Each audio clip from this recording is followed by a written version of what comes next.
everybody, and welcome to the Brit and Yankee Pub for yet another virtual happy hour. And this time we're very, very pleased to be able to welcome somebody from way up north to where our pub is. And we'll get to him in just a second. But of course, with me, as always, standing outside of his lovely copper brewing equipment is Mr. Ken McMullen from Hot Vine Brewing. Hello, Ken. How are you? Good evening, Phil. How are you?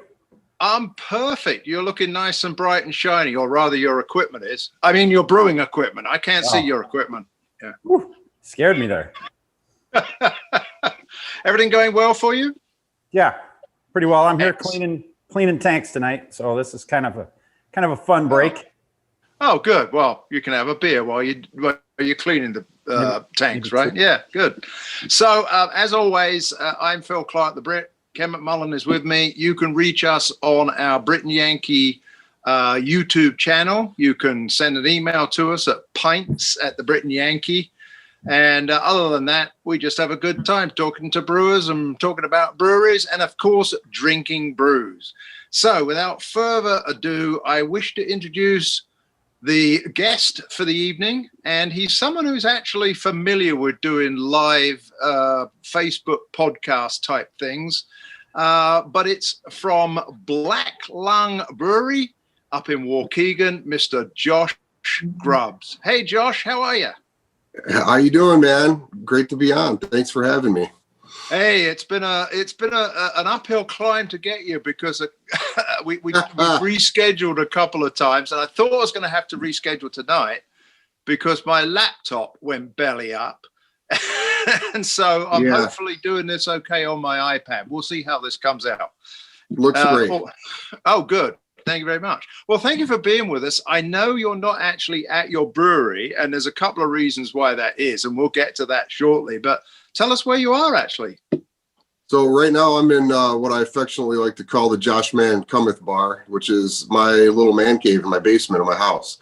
So hanging out down here, this is kind of where I do podcasts and stuff from. I don't get to spend late nights away from the house these days because I do have 4 kids. So I jump down here, do some little podcasting, have a beer, and then back to being dad. All right, good man. And Ken, you've got kids, but they're older, right? They're not little. No. They're all about my height. Nice. One of them's only 3. No. Anyway. That's the big one. Yeah, that's the big one. Right. Well, I am absolutely dying for a beer.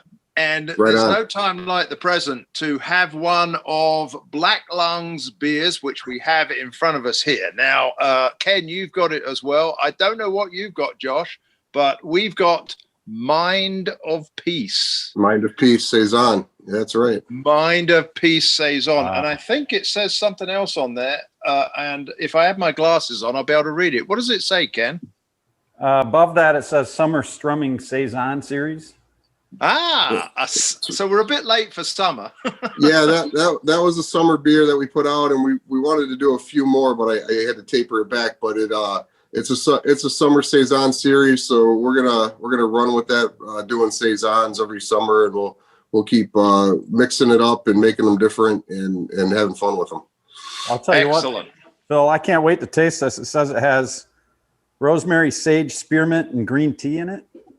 Ooh, I like spearmint. Well, now that's a different saison. So I'll tell you what, Ken, let's count to 3 and we'll do a quick opening in sync. All right, hold it up so everybody can see it. Oh, look, Josh has got one as well. Well, I've got one of our Waukegan pills. Oh, right. Okay. Well, hold it up so we can see you open it and then spill it everywhere. That's right. Okay. Yeah, after 3, boys. 1, 2, 3. Oh, I love that sound. Isn't it good? Nice. So I'm expecting this to pour out a nice golden yellow, and it is foaming up a little bit. How's yours doing? Oh yeah, yours foamed up a little bit as well there, Ken. Now I did have mine out of the fridge for maybe 15 minutes. Yeah, that'll do it. Okay. Now is that because saisons are very susceptible to extra fizz? I think this one may have had a little was a little diastaticus positive, so it may have done a small re-fermentation in the can and caused it to get a little bit more than we intended. But it's actually quite great for a saison. It's got a lot of fizz in it, a lot of CO2, which I mean, for a dry beer like that, it works. I've gone straight to drinking it because I just couldn't wait. And I'm telling you, Ken, what can you detect in this? Because this has got like all those flavors in there, and I'm detecting each one. All I've done is sniffed it, given it the sniff test. Oh well, but, give us your aroma notes, as they say. I get some saison notes, like a little clove. It's and appearance-wise, it's a little cloudy. I like the color; It's beautiful. I love that head too, man. It's big. You know, frosty beer. The Belgians always pour out their beer, and it has a big head, and they always like to drink it through a big head. So the fact that this has a large foaminess to it, which is lovely white one, by the way, I don't think that's any issue whatsoever. What about the taste, Ken? I wondered about the mint because I've used, we grow chocolate mint in our chef's garden, so I've used quite a bit of chocolate mint, and you got to be careful because it can take over a beer. But it's pretty subdued in this. This is nice. It's a nice. I don't know. I think I'm getting like a kind of a. Maybe that's the spearmint. I was going to say bubble gum, but maybe it is mint, and it just blended with the tea. It's coming off as kind of a gum. So what was the inspiration, Josh, for brewing a beer with so many adjuncts in it? It's a good question. I was motivated and inspired by a kombucha that I had, and it was a green tea kombucha, and it had the spearmint and the other ingredients there in it, and I just loved it. I thought it was an amazing beverage. And I just said, I wonder what I can do with the saison, because I wanted to do a saison too. So we infused those raw ingredients into the mash water and kind of took it through the whole process. So that's that Saison-Stein's monster, man. I can't believe that happened to that beer, because it's sat forever. That stuff. That's a head and a half there. Sorry. That stuff just creeps too.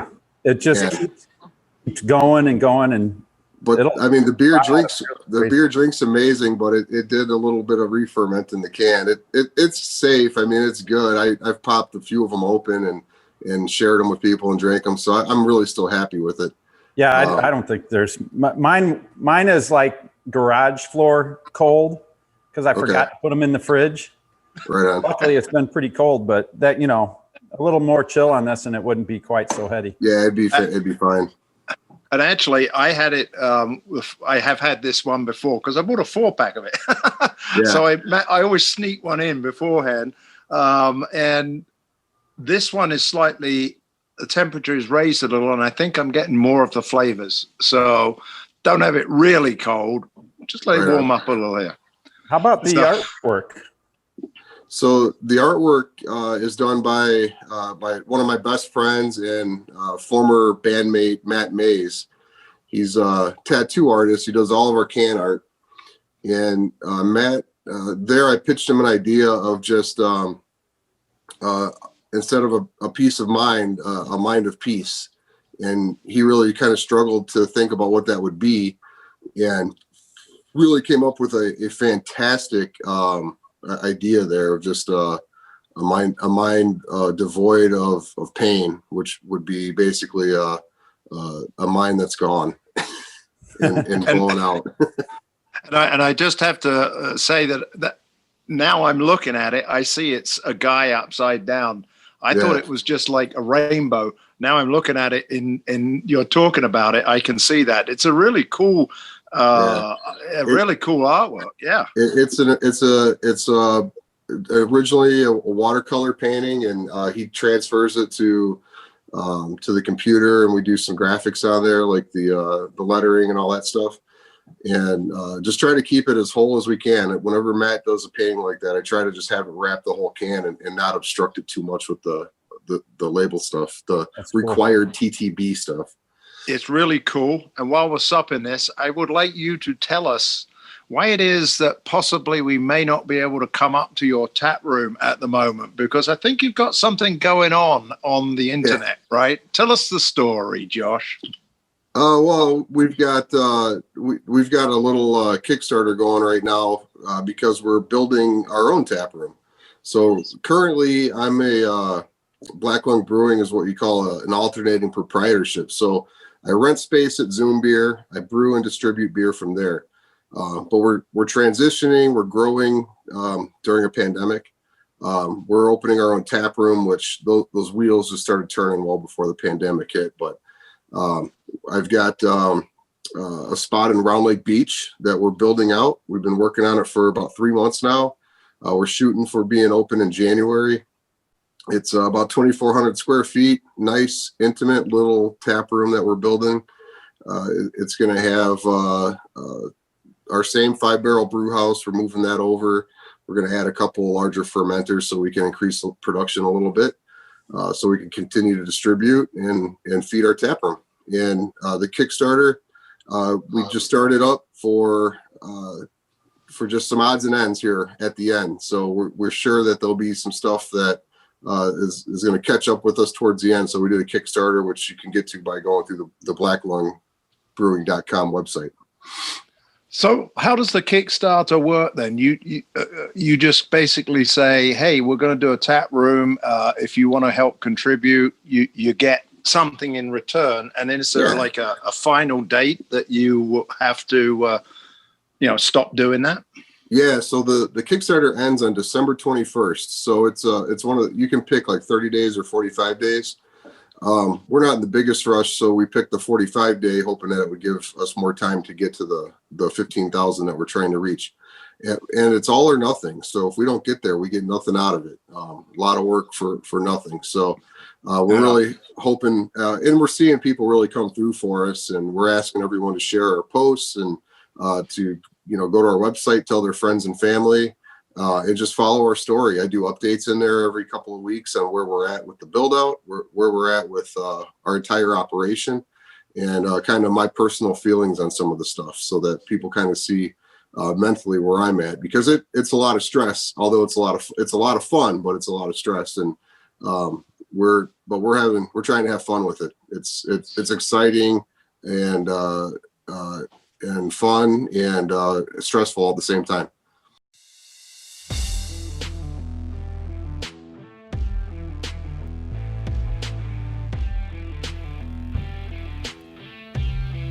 Hi, I'm Josh Grubbs, owner and head brewer of Black Lung Brewing Company. My wife and I started Black Lung in 2018.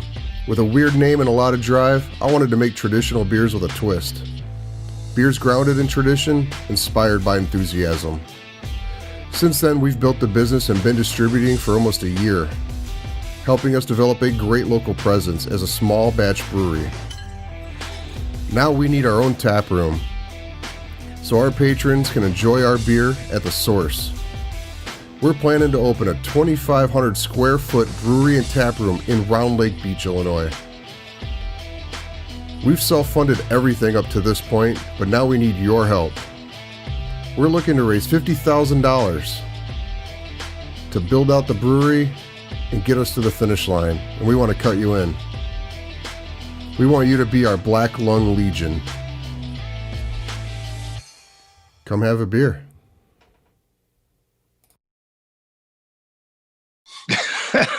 And I think I'm correct in saying that you're actually not a full-time brewer. You do have a side job, because when we were trying to set this up, evenings were preferred, as you said. Yeah, right. Yeah.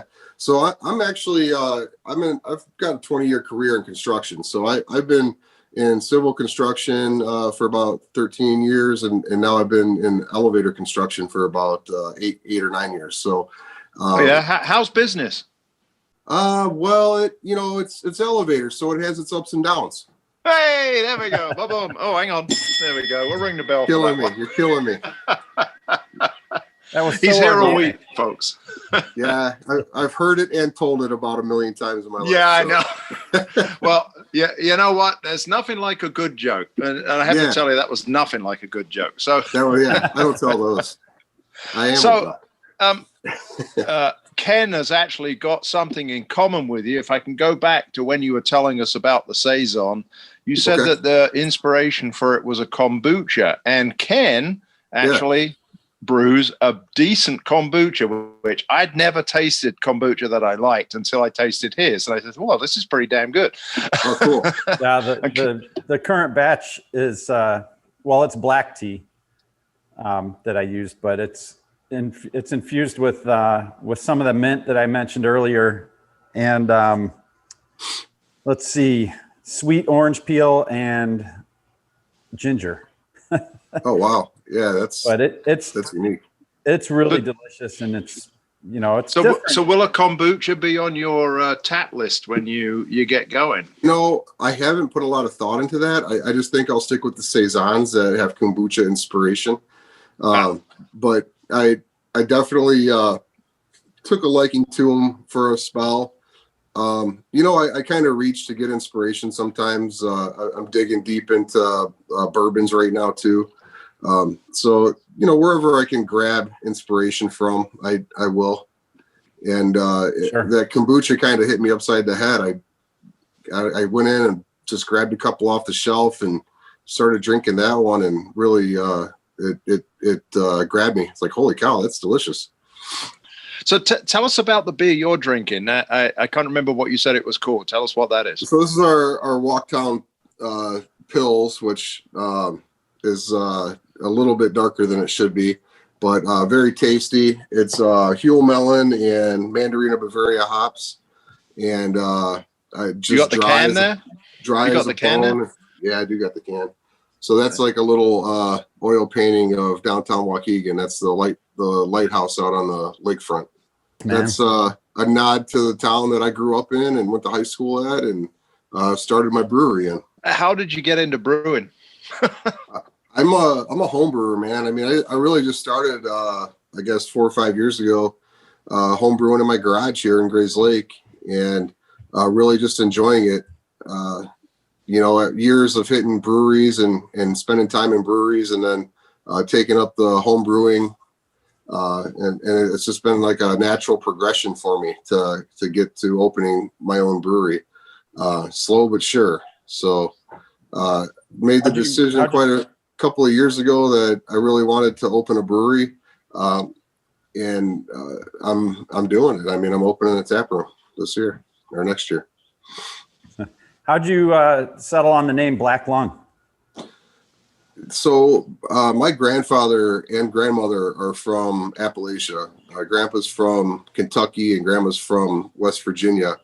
And there's a story in the family that my grandpa told me when we were kids about, how they'd work in the mines down there, and his dad told them they weren't allowed to. And after World War II, grandpa was interested in making money. So he went to work in the mine and almost died in a cave-in. So that spurred him to move up here. His sisters were pretty convincing and got him to move up to this area, to Waukegan. And he worked 30 years at OMC, and he met my grandma, who was from West Virginia, at the Genesee Theater in downtown Waukegan. Oh yeah. And they had our whole family, man, 8 kids, including my mom. That's why I'm here today. But there's a song by Joe Bonamassa called Black Lung Heartache. And if you listen to the lyrics to the song, it kind of reminded us of Grandpa. So my wife heard the song and she called me right away. She said, "You got to check it out. It reminds me totally of your grandpa and that story he told." And I think it's the name of the brewery. So I checked it out, and I was inspired. I loved it. I thought it kind of let me tell his story and talk about Appalachia and where we come from and our family. So that's the name we went with. And nobody else had it. I mean, you come up with 1 million names, and there's 1 million people that got to them before you did. So yeah, you're right. That was kind of a big part of it, is nobody had it yet. That's cool. That's a cool story though, man. So, that's I have to say, you know, if you don't know the story behind it, it's kind of a strong choice because obviously black lung is quite a serious disease, and if you're calling your brewery like that, you got to know why. It's an absolutely terrible disease, and I wouldn't want anyone to think that we're trying to glorify the disease. I mean, we do contribute to the American Lung Association periodically through the year on different beers and stuff like that. But it more than anything for me, it allowed me to tell that story about Grandpa. We try to look at the positive parts of it, and my thought going in was I'll get to explain it to everybody that I talk to, so I get to talk about Grandpa and a major influence in my life. Very cool. Well, I tell you what, then let's raise our glasses to Grandpa because his legacy is now going to live on. We're going to take a short break, and we've got another beer. We'll find out a little bit more about what beers you are putting out now, what's the future going to look like. And I do believe you've got a chum of yours who's an expat. Cheers. Cheers. Nice and hang on, black lung heartache. Nice and so long, black lung heartache.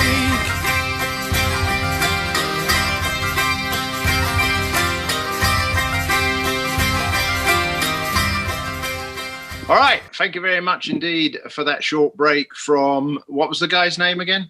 Joe Bonamassa. What was his name? Joe Bonamassa. Oh, okay. Joe Bonamassa. Yeah, easy for you to say. That's why I didn't say it. Okay, guys, we do have another one of your beers. Now, Ken and I have both got the same beer. And this is one that really attracted me because it said wine double IPA. And then it lists some of the hops, Nelson Sauvignon, Hallertau Blanc. And then it also adds some grape juice to it, Sauvignon grape juice, right? That's correct. Yeah, it's made with Sauvignon Blanc grape juice. Really kind of a nice combination. Right, I'll tell you what then.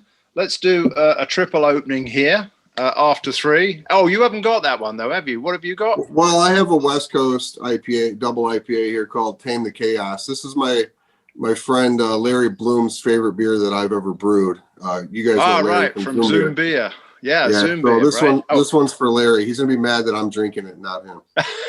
I better show everybody there we go. See, it's another lovely picture. Is it by the same artist? Yeah, that's all by Matt. That's Caduceus. That's the we can talk about that in a second, I guess. All right. So after three, you ready? Yes, sir. 1, 2, 3. Excellent.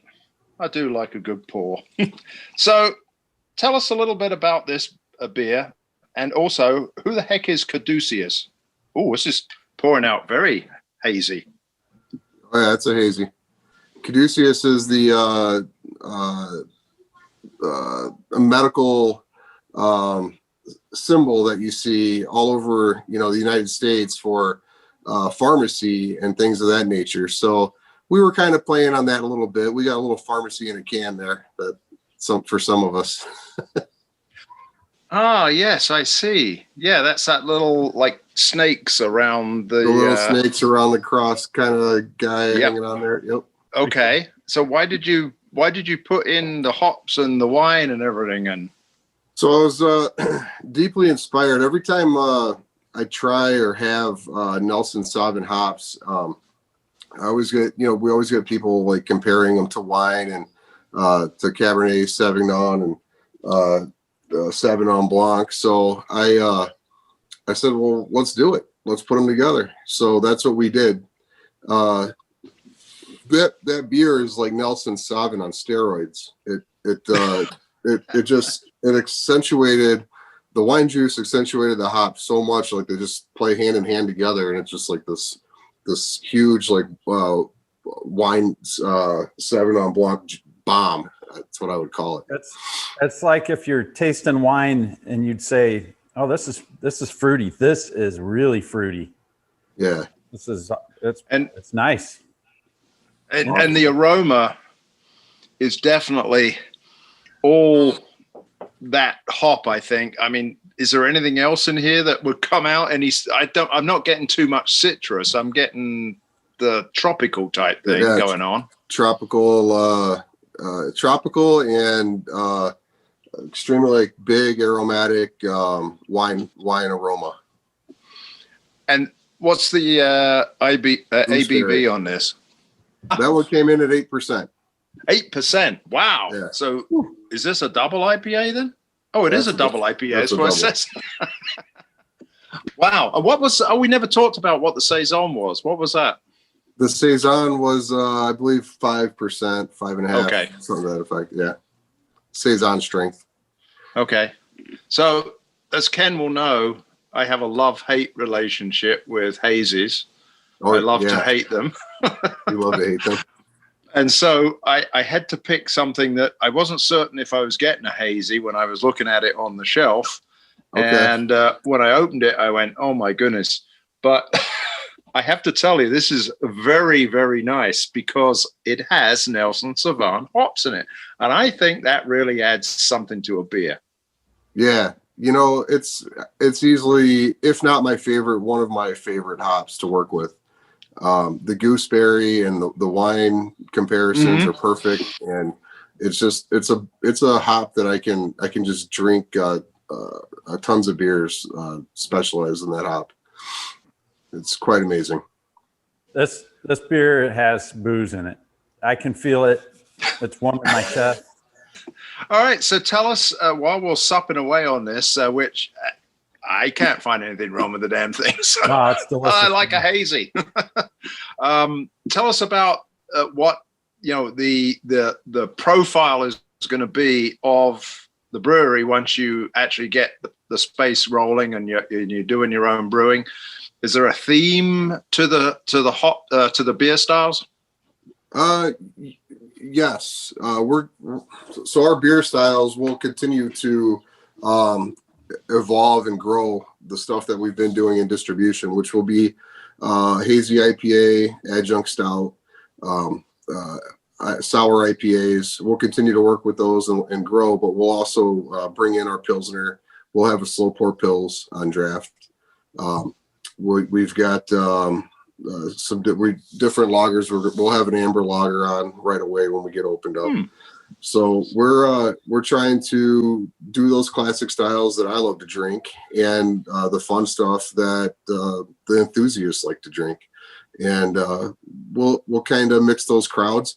And that's what I love about craft beer. That's why I got into it, because I think different people can come and enjoy their different beers and sit around and talk to each other about them and learn new styles and try new beers and really grow inside the arena of craft beer. Okay, so I know you mentioned you're moving a 5-barrel brew house over, but could you tell us a little about it? Like, is it new? Is it who made it? Tell us some stuff about it. So our stuff is all I believe it's all stout tank. It's all stuff from Conical, and I picked it up from a prior brewery up in Antioch. It was Hopper's Garage, and we picked that up a couple of years ago and kind of sat on it until we could start brewing. But it's a 5-barrel electric brew house. Operates on 3-phase power. Had a controller built by eBrew Supply, who really specializes in homebrew equipment.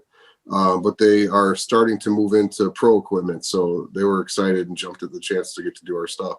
Cool. We'll be moving all that over. We currently have 3 5-barrel fermenters. They're all stout tank and a 5-barrel bright, but we're bringing in 2 10-barrel Conical fermenters and 10-barrel bright. So the 5-barrel bright I have, I think I'll move that over into a serving tank. Are you doing a lot of the plumbing and sounds like you're handy with a hammer as you've said? Yeah, I do a little banging around. I'm doing some of the stuff. I'm facilitating a lot of it, kind of general contracting, like half of it. And I'll be doing like the glycol system myself and setting up the taps myself. So all the stuff that that I can kind of make time for.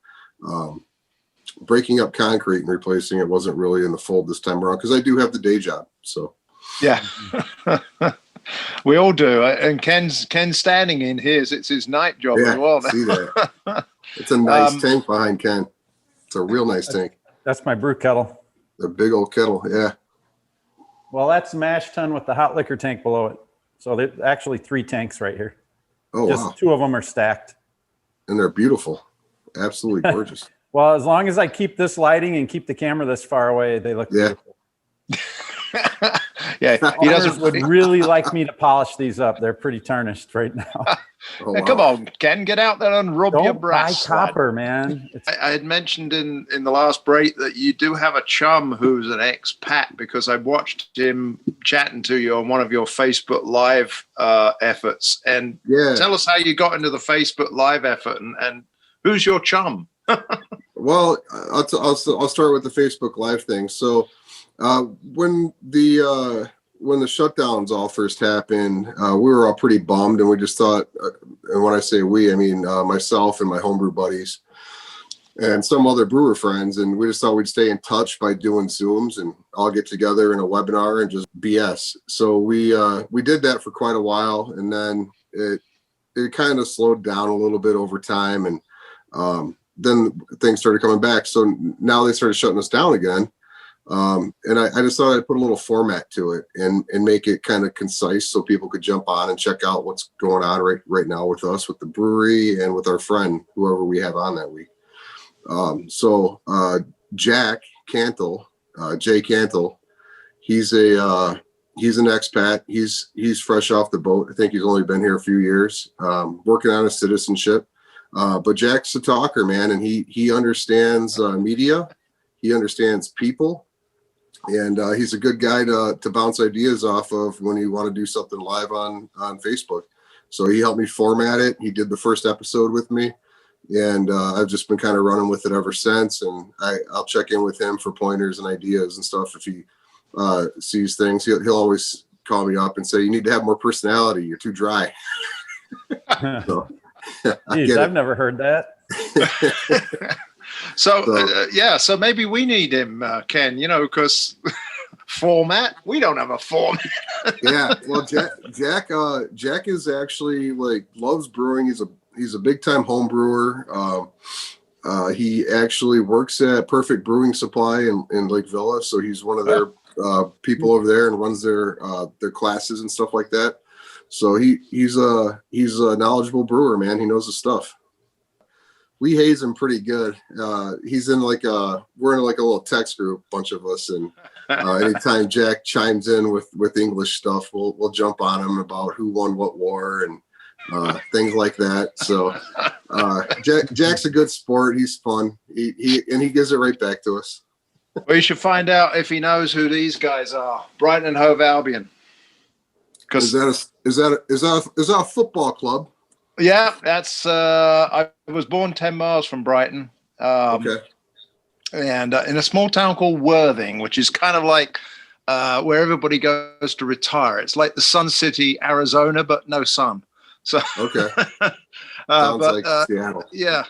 Ask him if he knows the Seagulls. That's us. Seagulls. Okay, we're doing okay in the Premier League. He's a big fan of all that, soccer. Well, my real team, I have to say my first team is Spurs because my family's from North London. So if he's an Arsenal supporter, I just don't want to talk to him ever again. So right on. Or even the start. I'll find out. I'll report back to you. It's funny that you bring up football because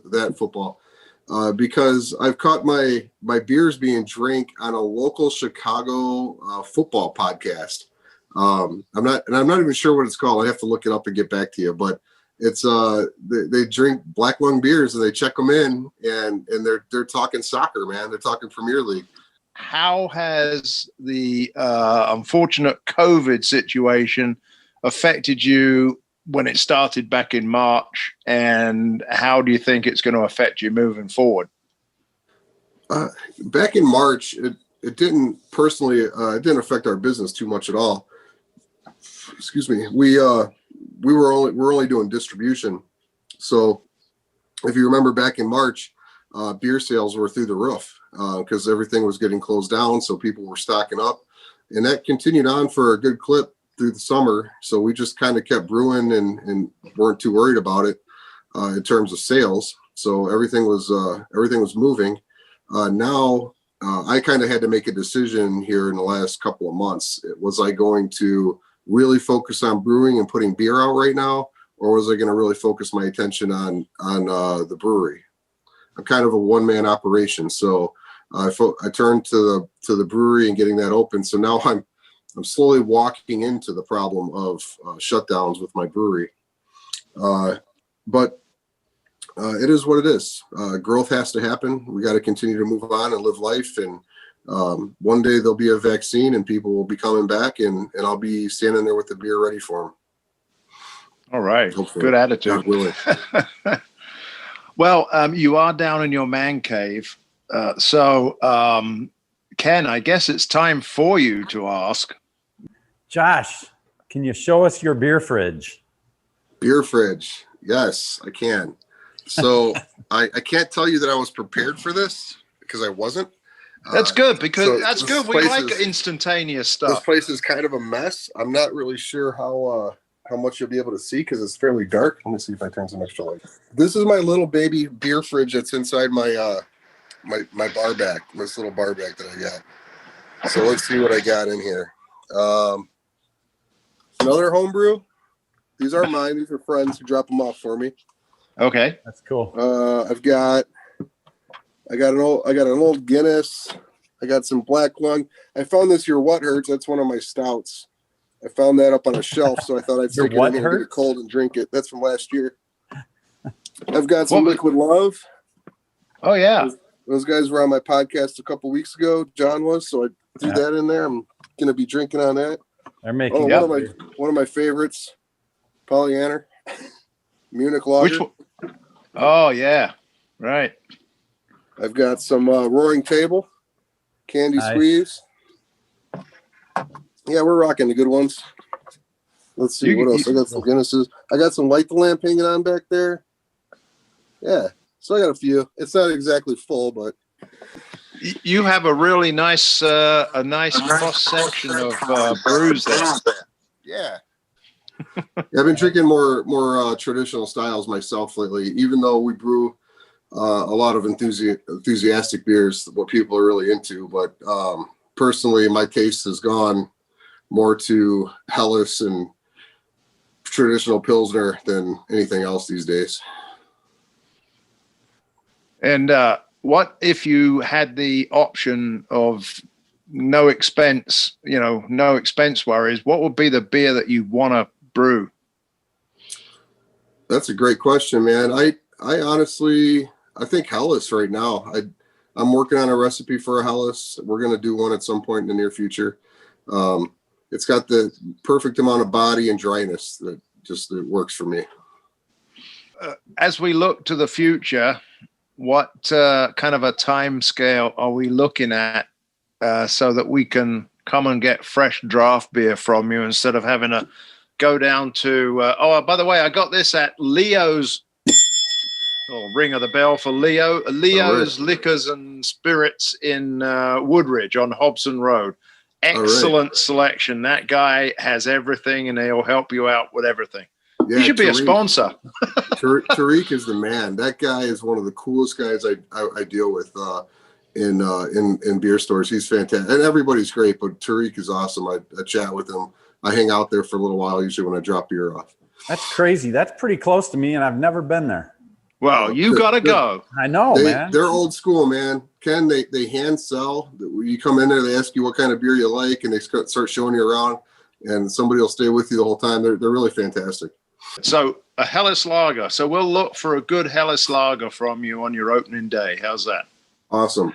And when is that going to be?